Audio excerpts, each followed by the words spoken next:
Hello નમસ્તે friend, સ્વાગત કરું છું ફરીથી બધાનું એક નવા વિડીયોમાં. ગઈકાલે પ્રહાને છે ને મોડે સુધી હાર્મોનિયમમાં પ્રેક્ટિસ કરી હતી. એને સારેગામાપાના બધા અલંકાર આવડી ગયા અને હવે એક સોંગ છે એ સ્ટાર્ટ કરેલું છે. તો સોંગની પ્રેક્ટિસમાં એને બહુ મજા આવતી હતી, એટલે કાલે રાત્રે પણ મને કહેતો હતો કે મને પ્રેક્ટિસ કરવી છે, તો મેં એને ખોલી આપ્યું હતું. પછી અમે લોકોએ ત્રણેય થોડી થોડી પ્રેક્ટિસ કરી. મારા હસબન્ડને પણ આવડે છે થોડું થોડું, અને હું પણ એની સાથે હવે શીખું છું પ્રહાનની સાથે. તો થોડી થોડી પ્રેક્ટિસ મને પણ થઈ જાય છે. અને માસી સવારે કહે કે આને કઈ રીતે બંધ કરવાનું છે, કેમ કે આમાં 1 બાય 1 એના શું અમુક પાર્ટ્સ આમથી આમ કરવાના હોય, એટલે કે તમે કરી દો, કેમ કે મને નહીં સમજાય ને તો વળી કંઈક ખરાબ થઈ જશે. એટલે જે પેટી છે એ બંધ કરી દીધી. અને આ ટાઈપની જ પહેલાં આપણે હેન્ડબેગ આવતી ને, પ્રહાનને હું કહેતી કે આ ટાઈપની છે ને પહેલાં અમે લોકો સૂટકેસ એને કહેતા. અને હવે તો જે ટ્રોલી બેગ્સ આવી ગઈ છે કે આપણે ઉપાડવી ન પડે, વજન ન લાગે. તો કે મમ્મા આટલો વજન ઉપાડીને કઈ રીતે તમે ટ્રાવેલિંગ કરતા? મેં કીધું અમે આવી બેગ્સ લઈને પહેલાં બસમાં જ હતા. અત્યારે જેવી કાર કે એવી કોઈ ફેસિલિટી અમારી પાસે નહોતી. અમે લોકલ બસ છે ને ટ્રેનમાં જ અમે ટ્રાવેલ કરતા. પહેલાં તો ટ્રેનમાં પણ કેવું રિઝર્વેશન ને એવું કાંઈ જ હતું નહીં. એકદમ કહેવાય ને કે ભાગીને દોડીને જઈને જગ્યા રોકતા અને એવી રીતના બેસતા. પહેલાંના દિવસો કંઈક અલગ જ હતા, જ્યારે નાનપણની વાતો હતી બધી. સો આજે મારે મંદિર સાફ કરવાનું થોડું ઘણું હતું, તો મેં કીધું ચલો માસી બહારનું ડસ્ટિંગ કરે છે, તો સાથે સાથે મારે ત્યાં આજે દીવાબત્તીમાં થોડુંક લેટ થઈ ગયું છે, તો દીવાબત્તીની સાથે સાથે છે ને મંદિરમાં થોડું ઘણું ડસ્ટિંગ કરી લઉં.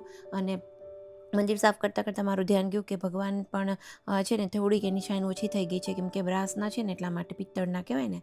તો ગણપતિજી અને હનુમાનજી બંનેને કાલે મારે પિત્તાંબરી પાવડરથી થોડાક સાફ કરવાના છે. હવે છે ને પેલો ઓલ ઇન વન પિત્તાંબરી આવી ગયો છે, કે જે બધા જ વાસણ ઉપર, બધી જ સરફેસ ઉપર આપણે એક જ પાવડર બધા ઉપર કામ કરે. જેમ કે સ્ટીલ છે, આયરન છે, એલ્યુમિનિયમ છે, તાંબુ, પિત્તળ બધા ઉપર. અને એ હું લાવેલી છું. તો એ બહુ જ સરસ છે, એકદમ ઇઝીલી એને છે ને થોડુંક આપણે ક્લીન કરીએ ને તો તરત એકદમ ચોખ્ખું થઈ જતું હોય છે. કાલના વિડીયોમાં છે ને હું બધું બતાવીશ, મારે પૂજાની થાળી અને બધી જ વસ્તુઓ ક્લીન કરવાની છે એટલે. અને આજે બનાવવાનું છે બપોરે જમવામાં શાક, રોટલી અને પુલાવ. તો મેં કીધું ચલો એક બેઝિક એવી પુલાવની રેસીપી પણ તમારી જોડે શેર કરી દઉં, કેમ કે મારા જે શોર્ટ વિડીયોઝમાં છે ને બધા કમેન્ટ કરતા હોય છે કે રેસીપી શેર કરો. બટ હું શોર્ટ વિડીયોઝમાં તો રેસીપી શેર નહીં કરું, એટલે બને ત્યાં સુધી મારા લોંગ વિડીયોઝ જોજો ડિટેલ રેસીપી માટે. અને બસ જો અહીંયા છે ને રાઈસને મેં જીરા રાઈસ જ લીધા છે, આપણે જે જીરા સા આવે ને એ જ. અને એને અડધી કલાક પાણીમાં પલાળીને રાખીએ ને તો 2 જ સીટીમાં એકદમ મસ્ત મજાનો જો પુલાવ બનીને રેડી થઈ ગયો છે. આ અમારું છે ને એવરી સન્ડેનું મેનુ હોય છે, કે મોસ્ટલી છે ને સન્ડે બપોરે હું પુલાવ જ બનાવતી હોઉં છું, કેમ કે અમારે ક્યાંક ને ક્યાંક જવાનું હોય ને તો પુલાવ બનાવી અને દહીં અને સલાડ લઈ અને અમે લોકો નીકળી જતા હોય છે. તો કારમાં ને એમાં આપણે ખાવું હોય ને તો બહુ વાંધો ના આવે અને ઢોળાય નહીં એ ટાઈપનું. એટલે મોસ્ટલી છે ને અમારું આ સન્ડે મેનુ હોય છે. બટ હમણાંથી છે ને હવે સન્ડે ક્યાંય જતા નથી, એટલે આજે પ્રહાનને ઈચ્છા પણ થઈ ગઈ હતી, તો મેં કીધું ચલો આજે દિશાલી પણ આવે છે તો આજે કંઈક બનાવી નાખીએ. તો ચાલો જો ફ્રેન્ડ, પ્રહાન શું ખાય છે? રોટલી, ભાત, કેરી, કાકડી. આજે બનાવ્યું છે પુલાવ, વેજીટેબલ અને છે રીંગણાનું શાક. દિશાલી આવી છે આજે, 2 જણા મ્યુઝિક. પછી મ્યુઝિકનું કરજો થોડી વાર, હો ને પ્રહાન?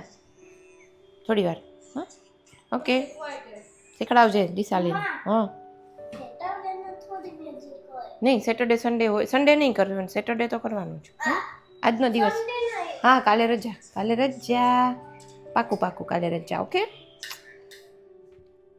તો ચાલો, થઈ ગયો છે સવારથી સાંજનો ટાઈમ. અત્યારે અરાઉન્ડ કંઈક 6-1 વાગ્યા છે અને હવે ચા બનાવું છું. પ્રહાન ને દિશાલી બંને ભેગા થાય ને એટલે આખી બપોર એટલી ધમાલ મસ્તી કરે ને કે વાત ના પૂછો. પહેલાં તો છે ને શિયાળો હતો તો ટેરેસ ઉપર બપોર વચ્ચે રમવા જતા રહેતા. બટ હવે થોડી ગરમી સ્ટાર્ટ થઈ ગઈ એટલે ઉપર નથી જતા. અને નીચે કંઈક ડ્રોઈંગ કરે કે પછી પેલા લેગો બનાવતા હતા, એમાં કંઈક બંનેનું ચાલુ જ હોય છે. અને પ્રહાને જે નવી સ્ટોરી બુક ને ડ્રોઈંગ બુક ને બધી જે લીધી છે ને બધી વસ્તુ પ્રહાને દિશાલીને બતાવી અને બંને રીડિંગ કરતા હતા. અને એ બધી વસ્તુ આખો બપોર કરે અને સાથે સાથે પાછો મને ડિસ્ટર્બ કરે થોડી વાર, એમ કે મમ્મા ઓલું દે, મમ્મા આ દે, મમ્મા આ દે.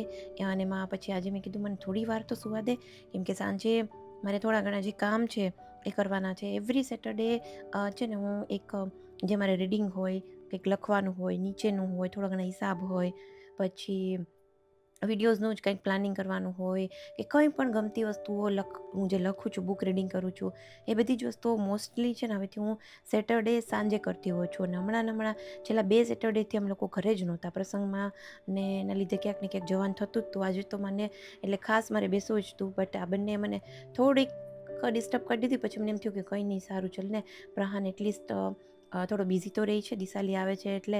બંને ખૂબ એન્જોય કર્યું અને હવે ચા પી અને થોડું ઘણું મારું જે લખવાનું છે ને પછી હું હમણાં રીડિંગ કરવા બેસીશ. તો ચાલો, ચા બને છે. ચા વસ્તુ એવી છે ને કે મોસ્ટલી મારે સાંજે અને સવારે 2 ટાઈમ ઉઠું ને એટલે ચા તો જોઈએ. ચા પીધા પછી જ છે ને આમ આંખ ખુલે, કંઈક એનર્જી આવે એવું લાગે. ફ્રેન્ડ્સ, તો બસ જો સેટરડેની સાંજ છે, 6 વાગ્યા છે અને ચા બનાવું છું. આજે દિશાલી એવી છે ઘરે, તો પ્રહાન સવારથી જ એની સાથે બિઝી છે અને મને ગમે કે થોડો બિઝી રહીને એટલે. સો એ કાલનો મને કહેતો હતો કે દિશાલીને બોલાવો, બટ મેં કીધું સેટરડે સન્ડે રમશું બંને સાથે, કેમ કે રૂટીન ડેઝમાં શું કોઈ દિશાલી પણ સ્કેટિંગમાં જાય છે, પ્લસ એને સ્કૂલ હોય, પ્રહાનની સ્કૂલ હોય, એટલે સેટરડે સન્ડેમાં બંને જો એ સવારથી આવી છે, બપોરથી અરાઉન્ડ 1 વાગ્યાની આજુબાજુ, તો ત્યાર સુધી બંને મસ્ત રમે છે. વચ્ચે પ્રહાન એનું મ્યુઝિકના ક્લાસ કર્યા બંને સાથે મળીને, અને પ્રહાન દિશાલીને શીખડાવતો હતો પણ ખરો કે થોડું ઘણું આમ કરો એવી રીતે. સો મેં છે ને ત્યારે મારી ચા બનાવી છે અને 6:15 વાગ્યા છે. આજે ચામાં થોડુંક લેટ થઈ ગયું. હવે જેમ જેમ ઉનાળો આવશે ને એમ સમયની ખબર નથી પડતી. 6 વાગે પણ ફૂલ તડકો હોય છે, એટલે ચા પીશ. અને બસ જો કાલે છે ને એવું થયું, કાલે સેન્ડવિચનો મસાલો તો બધું બનાવ્યું હતું, બટ મારા હસબન્ડને એક મેરેજમાં જવાનું હતું તો એના માટે પછી સેન્ડવિચ નહોતી બનાવી. એટલે આજે મસાલો પડ્યો છે, તમને સેન્ડવિચ બનાવી દઈશ. છોકરાઓને પૂછીશ એમને શું ખાવું છે અને જોઈએ, બાકી એવું હશે તો બંનેને ઢોસા ખવડાવી દઈશ. એ છે ને બંનેને, પ્રહાનને મોસ્ટલી એવું હોય કે કોઈ આવે ને તો બહાર જમવા લઈ જાઓ, કાં પછી ઘરે અનહેલ્ધી ખાય, પીઝા છે, બર્ગર છે, કે પછી પીઝા તો મેં હમણાં જ ખાધો, નૂડલ્સ ને એવું કંઈક કે ઘરે બનાવી દે. બટ મારું એવું પ્રેફરન્સ હોય કે બહારના પણ ભલે ઢોસા ખાઈ લે. ઢોસા ઇડલી છે એ થોડાક હેલ્ધી તો કહેવાય એટલીસ્ટ. સો ટ્રાય કરીશું, ઢોસા બંનેને લઈ જઈશ ખાવા માટે. તો બંનેને ઢોસા ખવડાવીશ અને પછી કદાચ એને ગોલો ખાવો છે પ્રહાનને. ઘણા સમયથી એને ગોલો નથી ખાતો અને એને ભાવે છે બહુ જ, બટ અમારે અહીંયાનું વેધર એવું છે ને કે એને તરત જ શરદી થઈ જાય છે. એટલે હું જુનાગઢ કેમ જાઉં ને ઉનાળામાં તો એને ખવડાવતી હોઉં છું.